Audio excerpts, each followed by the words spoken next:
اعوذ باللہ من الشیطان الرجیم بسم اللہ الرحمن الرحیم قال اللہ تبارک و تعالی فی القرآن المجید والفرقان الحمید۔ قرآن مجید فرقان حمید کی صورت بنی اسرائیل مکمل ہونے کے بعد آگے قرآن پاک کی سورت نمبر 18 ہے سورۃ الکہف۔ کہف کا معنی ہے غار۔ اس سورت کو سورۃ کہف اس لیے کہتے ہیں کہ اس کے اندر اصحاب کہف کا واقعہ ہے۔ اصحاب کہف کا مختصر تعارف یہ ہے کہ حضرت سیدنا عیسیٰ علیہ السلام کے آسمان پر اٹھائے جانے کے بعد قوم بنی اسرائیل کے کچھ نوجوان اللہ کے ولی تھے، اور ان کے زمانے کے اندر ایک کافر بادشاہ تھا جس کا نام تھا دقیانوس، اور وہ اللہ کے نبی حضرت عیسیٰ علیہ السلام پر ایمان لانے والے مسلمانوں کا ایمان جو تھا وہ چھینتا تھا۔ تو یہ چند نوجوان جو اللہ والے تھے، اللہ کے ولی تھے، یہ اپنا ایمان بچانے کے لیے دنیا سے بے نیاز ہو کر ایک غار میں جا کر چھپ گئے، اور ان کے اوپر اللہ پاک نے 309 سال تک نیند کو طاری رکھا۔ تو اس وجہ سے اس سورت کو سورۃ الکہف کہا جاتا ہے۔ اس سورت کی 110 آیات بینات ہیں اور 12 اس کے رکوع ہیں، اور ہجرت سے پہلے مکہ المکرمہ میں نبی کریم علیہ السلام پر یہ سورت نازل ہوئی، اس لیے اس سورت کا شمار مکی سورتوں میں ہوتا ہے۔ شروع کرتے ہیں بسم اللہ الرحمن الرحیم، اللہ کے نام سے شروع جو بڑا مہربان نہایت رحم کرنے والا ہے۔ الحمدللہ، تمام خوبیاں اللہ کے لیے ہیں۔ الذی انزل علی عبدہ الکتاب، جس پروردگار عالم کی ذات نے قرآن مجید فرقان حمید جیسی مقدس کتاب اپنے پیارے عبد خاص، اپنے نوری بندے، اپنے خاص بندے، نبیوں کے نبی، رسولوں کے رسول، آخری پیغمبر حضرت محمد مصطفیٰ صلی اللہ علیہ وسلم پر نازل فرمائی ہے۔ وَلَمْ يَجْعَلْ لَهُ عِوَجًا، اور اس کتاب کے اندر کوئی ٹیڑھا پن اللہ پاک کی ذات نے نہیں رکھا، بلکہ اس کے اندر جتنی بھی باتیں ہیں وہ سیدھی باتیں ہیں۔ قیماً، اور یہ سیدھی کتاب ہے، اس کے اندر کوئی بھی الٹی بات نہیں، کوئی بھی اس کے اندر اللہ پاک کی ذات بابرکات نے ٹیڑھا پن نہیں رکھا۔ یہ نازل اس لیے کی ہے لِيُنذِرَ بَأْسًا شَدِيدًا، تاکہ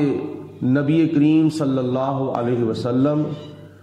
اللہ کے شدید عذاب سے لوگوں کو ڈرائیں، اور لوگوں کو ڈرا کر نیکی کی طرف بلائیں اور جہنم کے راستے سے ان کو بچائیں۔ مِن لَدُنْهُ، اللہ تعالیٰ کی طرف سے۔ وَيُبَشِّرَ الْمُؤْمِنِينَ، اور نبی کریم علیہ السلام مومنوں کو خوشخبری دیں، اس لیے کتاب نازل کی ہے تاکہ مومنوں کو، مسلمانوں کو حضور علیہ السلام خوشخبری دیں، اور وہ مومن الذین یعملون الصالحات، جو مومن مسلمان نیک اعمال کرتے ہیں، برائیوں سے بچتے ہیں، گناہوں سے بچتے ہیں، اور نیک اعمال کی کثرت کرتے ہیں، عبادت کی شکل میں یا سخاوت کی شکل میں، حقوق العباد کی ادائیگی کی شکل میں اور حقوق اللہ کی ادائیگی کی شکل میں۔ ان لہم، بے شک ایسے خوش بخت لوگوں کے لیے، اجرن حسنا، اچھا اجر ہے، اچھا ثواب ہے، یعنی جنت کی شکل میں خدا تعالیٰ ان کو قیامت کے دن انعام عطا فرمائے گا۔ ماکثین فیہ ابدا، وہ اس اچھے اجر اور اچھے ثواب کے اندر ہمیشہ کے لیے رہیں گے، یعنی جنت کے اندر اللہ تعالیٰ کی بہشت کے اندر وہ ہمیشہ کے لیے رہیں گے۔ جب داخل کر دیے جائیں گے تو پھر کبھی بھی باہر نہیں نکالے جائیں گے۔ وَيُنذِرَ الَّذِينَ، اور ان لوگوں کو بھی نبی پاک علیہ الصلوۃ والسلام ڈرائیں، یعنی کتاب اس لیے حضور پر نازل کی ہے تاکہ ان لوگوں کو بھی اللہ پاک کے پیارے حبیب علیہ السلام ڈرائیں۔ قالوا اتخذ اللہ ولدا، جن لوگوں کا یہ دعویٰ ہے کہ اللہ پاک نے اولاد بنائی ہے، کیونکہ اللہ پاک وحدہ لا شریک ہے، لم یلد ہے ولم یولد ہے، اللہ پاک نے نہ کسی کو جنا ہے نہ اللہ پاک نے کسی کو جنا ہے۔ تو جو لوگ یہ عقیدہ رکھتے ہیں کہ اللہ پاک کی اولاد ہے تو اس کو، ان لوگوں کو بھی نبی پاک علیہ الصلوۃ والسلام یہ کتاب، یہ قرآن پاک پڑھ کر ڈرائیں۔ ان کو تو اس بات کا علم ہی نہیں ہے، جن لوگوں کا یہ دعویٰ ہے کہ اللہ پاک کی اولاد ہے، جیسے کہ مشرکین مکہ کہتے تھے کہ فرشتے اللہ پاک کی بیٹیاں ہیں، عیسائی کہتے ہیں کہ حضرت عیسیٰ علیہ السلام اللہ کے بیٹے ہیں، یہودی کہتے ہیں کہ حضرت عزیر علیہ السلام اللہ کے بیٹے ہیں۔ اللہ پاک فرماتا ہے ما لہم بہ من علم، ان کو تو اس بات کا علم ہی نہیں ہے، اللہ پاک کی ذات بابرکات کی شان کا، اللہ پاک کی عظمت کا ان کو علم ہی نہیں ہے۔ ولا لآبائہم، اور نہ ہی ان کے باپ دادا کو علم تھا، کیونکہ ان کے باپ دادا نے اللہ تعالیٰ کی اولاد کو تصور کر لیا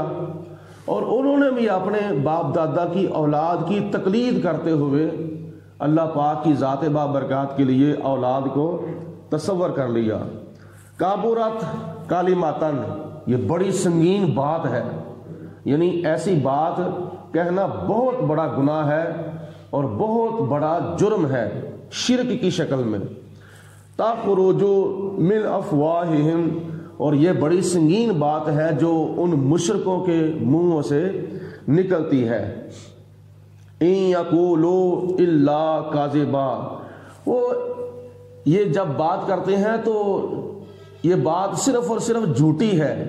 جھوٹی بات کے علاوہ کوئی اور بات کرتے ہی نہیں ہے، جب بھی بات کرتے ہیں تو وہ جھوٹی بات کرتے ہیں۔ فلعلک باخع نفسک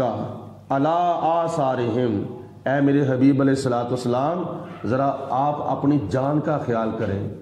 اپنی جان کا خیال کریں۔ حضور علیہ الصلوۃ والسلام یعنی کفار مکہ کے ایمان لانے کے لیے اتنی تگ و دو کرتے تھے، اتنی جد و جہد کرتے تھے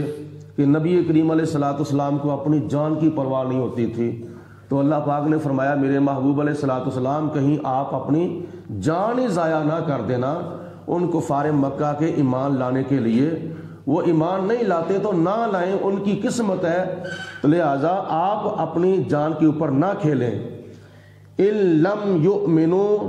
کہ وہ ایمان نہیں لاتے، بہذا الحدیث اسفا، کہ اس کتاب قرآن مجید فرقان حمید جو آپ کے اوپر میں نے نازل کیا ہے، یعنی کفار مکہ کو نبی پاک علیہ الصلوۃ والسلام دعوت ایمان دیتے تھے، دعوت اسلام دیتے تھے،